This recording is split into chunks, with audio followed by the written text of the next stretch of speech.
Gap pada tingkat segmentasi sangat tampak saat membandingkan struktur pasar di negara maju dengan negara berkembang. Untuk kebanyakan barang konsumen, struktur pasar untuk satu kategori di negara berkembang seringnya sangat sederhana, yaitu produk premium versus produk ekonomi. Di negara maju di sisi lain, mereka umumnya memiliki lebih banyak segmen dan ceruk. Ini disebabkan oleh perbedaan pada tingkat perkembangan dari pasar. Pada awal siklus hidup produk, pasar umumnya masih relatif kurang tersegmen. Namun seiring dengan semakin berpengalamannya konsumen dan mereka menginginkan fitur-fitur lebih dari produk yang mereka konsumsi, kemudian muncullah segmen-segmen baru dan ceruk-ceruk pasar yang baru.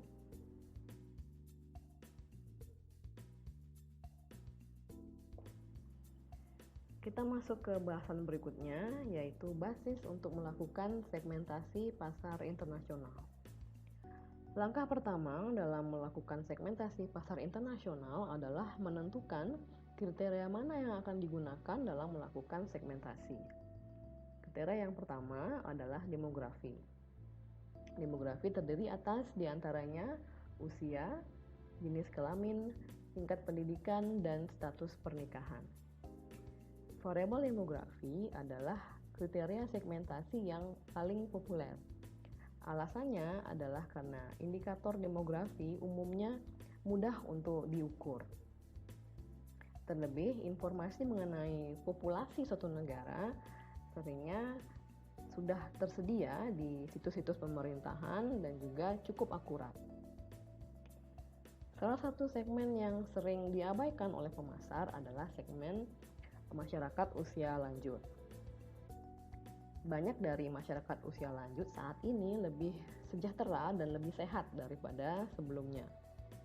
Negara-negara dengan populasi yang sudah mulai menua menawarkan peluang pasar untuk barang atau layanan konsumen yang ditujukan untuk memenuhi kebutuhan kaum lanjut usia. Contohnya adalah Proaktif. Proaktif adalah produk margarin yang mencoba untuk memenuhi kebutuhan para kaum lansia untuk margarin yang ramah jantung. Proaktif ini terbukti dapat menurunkan level dari kolesterol. Proaktif menjadi produk yang sangat populer di kalangan kaum masyarakat lanjut usia.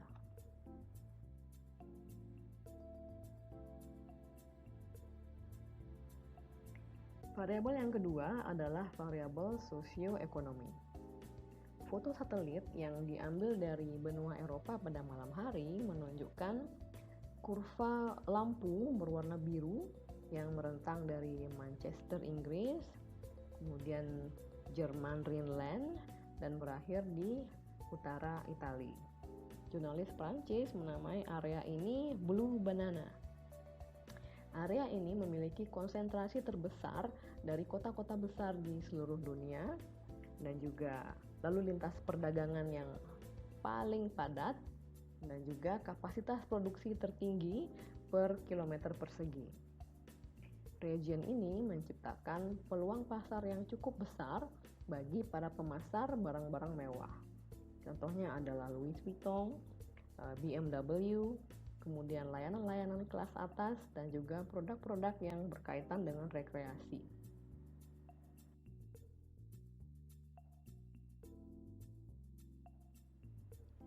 Konsumen dari negara-negara yang memiliki level perkembangan ekonomi yang sama sering menunjukkan kesamaan kebutuhan dalam hal jumlah dan juga jenis barang yang mereka butuhkan atau inginkan. Sehingga tidak mengherankan apabila banyak pemasar barang konsumen yang memandang bahwa pendapatan per kapita sebagai salah satu kriteria kunci dalam mengelompokkan pasar internasional. Kelemahan utama dalam menggunakan pendapatan per kapita sebagai indikator perkembangan ekonomi juga berlaku saat menggunakan indikator ini untuk melakukan segmentasi pasar. Kelemahannya adalah monetisasi transaksi di dalam satu negara, yaitu Untuk membandingkan indikator seperti pendapatan per kapita antar negara, angka-angka yang berbasis pada mata uang lokal harus disamakan ke dalam satu mata uang yang umum, seperti contohnya US dollar. Namun, pendapatan yang berbasis pada GDP atau perhitungan GDP jarang mencerminkan daya beli yang sebetulnya dari masyarakat satu negara. Sehingga angka pendapatan per kapita pada GDP tidak selalu memberitahukan angka yang akurat mengenai seberapa banyak yang dapat dibeli oleh satu orang atau satu keluarga di suatu negara. Katakanlah middle class di negara berkembang memiliki pendapatan 85 juta per tahun, dan middle class di negara maju memiliki pendapatan 500 juta per tahun. Keduanya memiliki daya beli yang sama di masing-masing negara. Hal ini disebabkan karena biaya hidup yang cukup tinggi di negara maju menyebabkan angka tersebut menjadi sangat tinggi.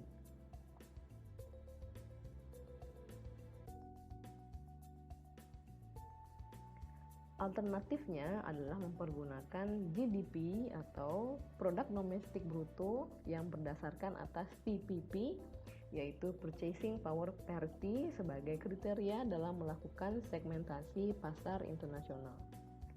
PPP merefleksikan seberapa banyak suatu rumah tangga perlu mengeluarkan uang dalam US dollar untuk membeli satu set kebutuhan pokok. Kemudian kelemahan yang kedua dari mempergunakan produk domestik bruto sebagai kriteria segmentasi adalah adanya sektor abu-abu atau pasar gelap dalam ekonomi. Angka dari pendapatan nasional hanya mencatat transaksi yang muncul dari sektor-sektor yang legitimate atau sektor yang sah dalam ekonomi satu negara. Banyak negara yang memiliki sektor abu-abu yang cukup besar, yaitu terdiri atas banyak transaksi dari produk-produk yang tidak dikenai pajak dan juga transaksi-transaksi barter. Transaksi gelap ini umumnya atau seringnya di beberapa negara justru memiliki nilai yang lebih besar dibandingkan dengan transaksi yang sah dan tercatat di dalam angka pendapatan nasional. Kelemahan ketiga dari mempergunakan produk domestik bruto sebagai kriteria dalam melakukan segmentasi adalah disparitas pendapatan atau kesenjangan pendapatan. GNP atau produk nasional bruto tidak menggambarkan keseluruhan kondisi ekonomi. Indikator ini mungkin dapat menyesatkan di negara-negara dengan tingkat kesenjangan pendapatan yang cukup lebar. Seperti contohnya Bolivia, di mana 10% dari populasi yang merupakan masyarakat-masyarakat yang kaya berkontribusi pada 47% pada pendapatan nasional, di mana 10% dari orang-orang termiskin hanya memberikan atau hanya menyumbang 0,3%. Perhitungan pendapatan nasional adalah merata-ratakan pendapatan ini, sehingga apabila kesenjangan pendapatan sangat lebar di satu negara, maka angka GDP ini tidak menggambarkan kondisi ekonomi atau tidak menggambarkan pendapatan per kapita yang sebetulnya. Pendapatan per kapita dapat menghasilkan angka yang lebih tinggi di negara-negara dengan kesenjangan pendapatan yang cukup lebar, di mana sebetulnya pendapatan per kapita dari masyarakatnya tidak setinggi itu.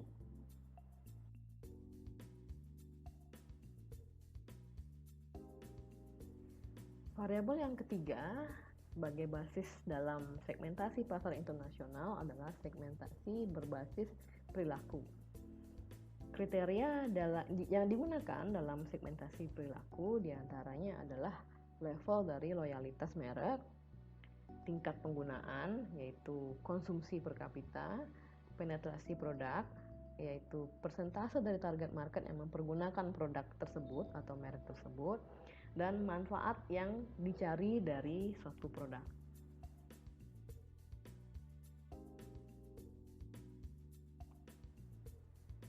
Basis yang keempat dalam segmentasi pasar internasional adalah basis lifestyle atau gaya hidup. Pemasar dapat mengelompokkan konsumen berdasarkan atas gaya hidup mereka.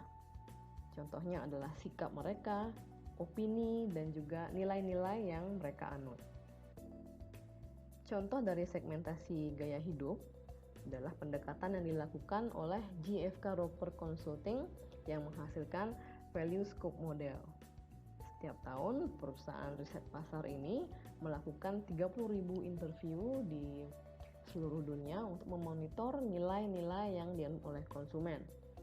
Berdasarkan atas responnya, Value Scope Model menghasilkan atau mengidentifikasi 7 segmen konsumen berdasarkan atas nilai.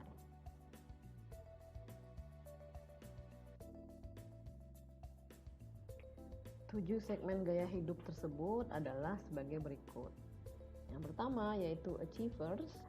Achievers mementingkan status sosial dan berusaha untuk menunjukkan status sosial. Kemudian traditional, mereka percaya bahwa cara hidup yang diwariskan kepada mereka adalah cara hidup yang terbaik dan tidak memerlukan perubahan-perubahan apapun. Keyakinan religius dan juga tradisi budaya menjadi panduan dari hidup mereka. Kemudian yang ketiga adalah survivor. Survivor selalu berusaha untuk memberikan upaya mereka yang terbaik, namun tetap sederhana. Survivor tidak mencari banyak uang, namun mereka hanya mencari cukup uang untuk dapat hidup. Mereka ingin untuk membuat hidup mereka sesimpel mungkin dan seteratur mungkin. Kemudian berikutnya nurturers, mereka memandang bahwa komitmen jangka panjang itu adalah hal yang penting, komitmen kepada teman dan juga keluarga. Mereka juga memandang bahwa dalam memelihara hubungan penting untuk menjadi seseorang yang tulus dan berintegritas.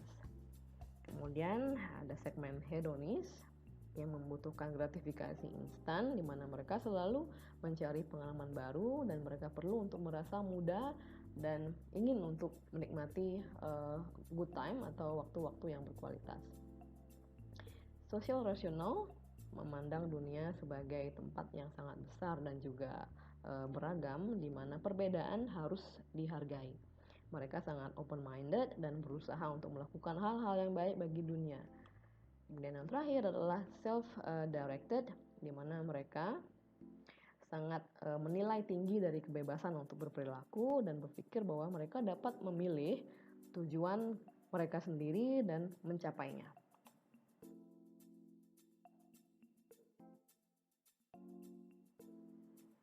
Praktisi dan akademisi memiliki concern terkait dengan penggunaan variabel lifestyle dalam atau sebagai basis segmentasi. Yang pertama adalah value atau nilai terlalu umum untuk dapat dikaitkan dengan pola konsumsi atau dengan perilaku pemilihan merek dalam satu kategori produk. Sebagai hasilnya, segmentasi berdasarkan lifestyle seringnya tidak terlalu bermanfaat sebagai alat untuk membuat prediksi mengenai perilaku pembelian konsumen. Kemudian yang kedua, segmentasi berbasis nilai seringkali tidak actionable atau tidak dapat ditindaklanjuti. Ingat bahwa salah satu kriteria bagi segmentasi yang efektif adalah actionability, seperti yang telah dibahas pada poin yang pertama. Pengelompokan berdasarkan atas lifestyle tidak memberikan panduan yang cukup dalam hal upaya pemasaran apa yang dapat dilakukan untuk masing-masing segmen.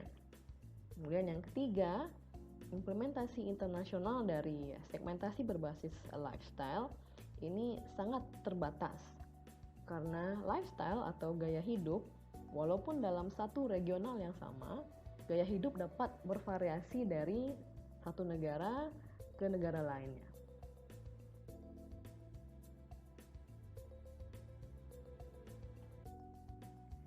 kita masuk ke bahasan berikutnya, yaitu strategi positioning internasional. Saat perusahaan multinasional telah melakukan segmentasi pasar internasional, perusahaan perlu kemudian untuk memutuskan pasar mana yang akan mereka targetkan dan strategi positioning apa yang akan mereka gunakan untuk menarik segmen tersebut. Jelas bagi pemasar global, pertanyaan kuncinya adalah sejauh mana strategi positioning yang universal atau sama dapat digunakan. Dan jelas bahwa salah satu faktor kuncinya adalah keputusan dari target pasar. Atau secara kasar, perusahaan multinasional memiliki dua pilihan. Yang pertama adalah menargetkan segmen universal lintas negara atau menargetkan segmen pasar yang berbeda di pasar yang berbeda.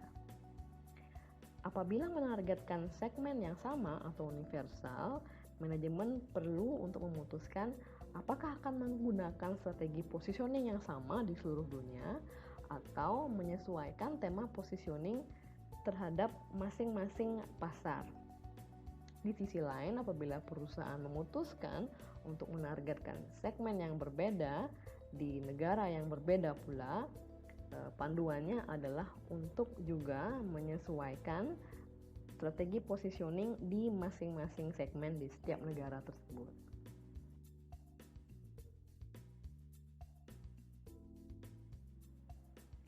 Saat target konsumen sangat serupa di seluruh dunia dan menganut nilai-nilai yang sama dan menunjukkan pola perilaku pembelian yang sama, strategi positioning yang uniform atau serupa akan cukup berhasil.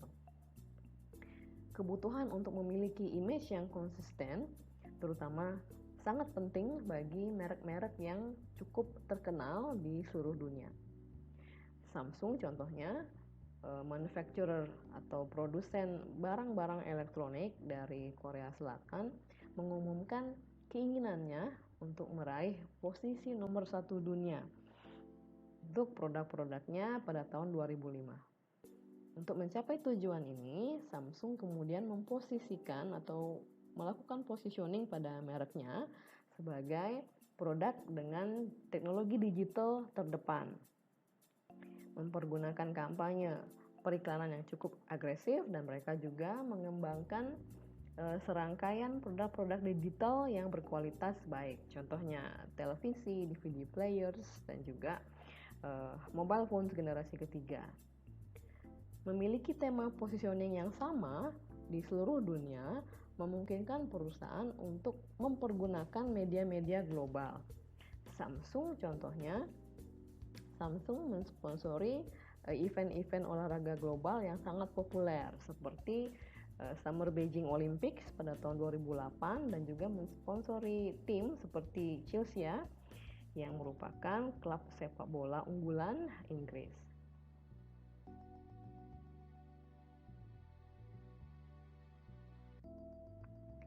Banyak perusahaan memposisikan brand-brand yang dianggap mainstream di negara asalnya sebagai produk-produk atau merek premium di pasar internasional, sehingga mereka menargetkan segmen yang lebih kecil yang bersedia untuk membayar harga premium untuk produk-produk impor. Dengan menargetkan pasar-pasar upscale atau kelas atas di negara-negara tujuan pemasaran, perusahaan dapat mendukung atau membiayai biaya yang lebih besar dari melakukan bisnis di sana. Contohnya adalah Pizza Hut. Di Amerika, Pizza Hut adalah merek fast food yang sudah mulai redup, namun di Cina dan di pasar-pasar luar negeri lainnya, Pizza Hut telah menemukan suatu hidup baru di mana mereka dipandang sebagai restoran yang casual dan juga fashionable. Contoh lain dari brand yang merupakan brand mainstream di negara asalnya namun memiliki image yang premium di pasar internasional adalah Heineken, Levi's, dan Budweiser. Brand-brand lokal umumnya memiliki keunggulan sebagai yang pertama di pasar, sehingga menikmati manfaat-manfaat sebagai pionir. Sehingga alih-alih berkompetisi head-to-head dengan kompetitor lokal, merek-merek asing seringnya lebih baik dengan menargetkan pasar-pasar kelas atas, sehingga tidak menargetkan pasar yang sudah dimiliki oleh kompetitor lokal dan tidak berkompetisi secara head to head. Walaupun segmen upscale ini atau segmen kelas atas ini dalam jumlahnya lebih kecil dibandingkan dengan segmen pada umumnya, segmen ini bersedia untuk membayar harga premium yang cukup substansial untuk produk.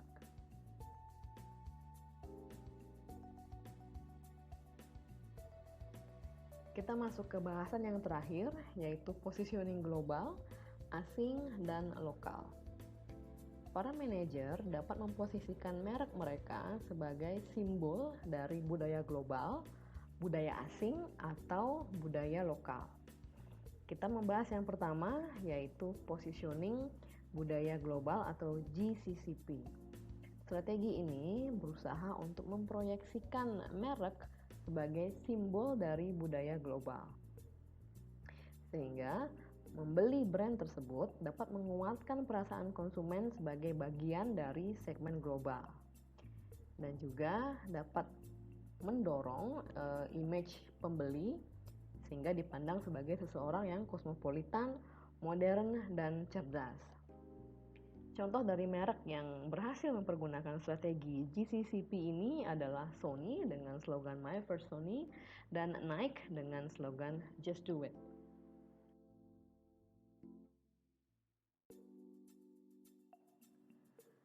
Pada ujung ekstrim yang lain adalah strategi positioning budaya lokal. Walaupun brand tersebut adalah brand global, brand ini digambarkan sebagai bagian intrinsik dari budaya lokal. Brand ini digambarkan sebagai brand yang dikonsumsi oleh orang lokal dan jika memungkinkan diproduksi oleh masyarakat lokal, mempergunakan supplier lokal dan bahan baku lokal. Dengan demikian, brand ini telah mencapai status multilokal. Contohnya adalah Singer, produsen dari mesin jahit. Singer dipandang sebagai produk asli Jerman oleh masyarakat Jerman dan produk asli Inggris oleh masyarakat Inggris dan dipandang sebagai produk asli Amerika oleh masyarakat Amerika. Dan faktanya dalam Perang Dunia Kedua, pilot Jerman menghindari mengebom pabrik dari Singer di Eropa karena berpikir bahwa Singer merupakan produk buatan Jerman. Padahal faktanya Singer adalah asli dari Amerika.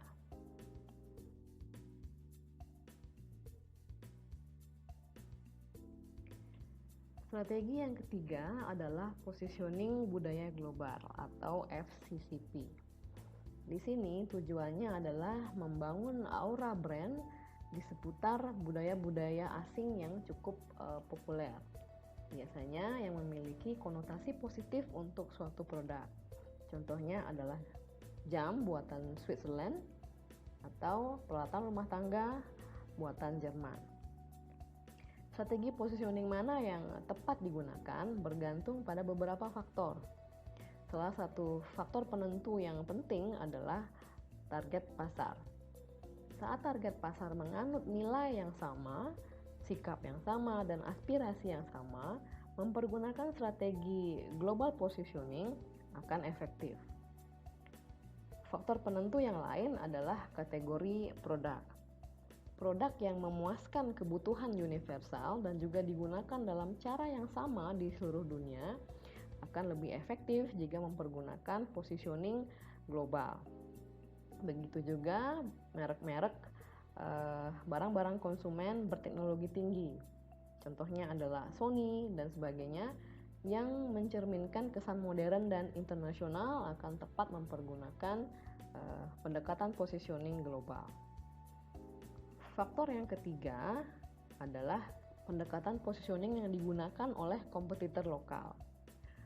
Apabila setiap pemain di dalam pasar lokal telah menggunakan strategi global positioning, pemasar akan dapat lebih mudah untuk memasuki pasar mempergunakan strategi LCCP atau local positioning dan sebaliknya. Faktor terakhir yang menentukan Strategi positioning mana yang tepat adalah level dari perkembangan ekonomi. Pada pasar negara berkembang yang masih dalam tahap awal dari perkembangan ekonomi, pendekatan positioning global akan lebih unggul dibandingkan pendekatan positioning lokal. Di pasar ini, brand yang memiliki image global mampu meningkatkan citra diri dan juga status dari penggunanya.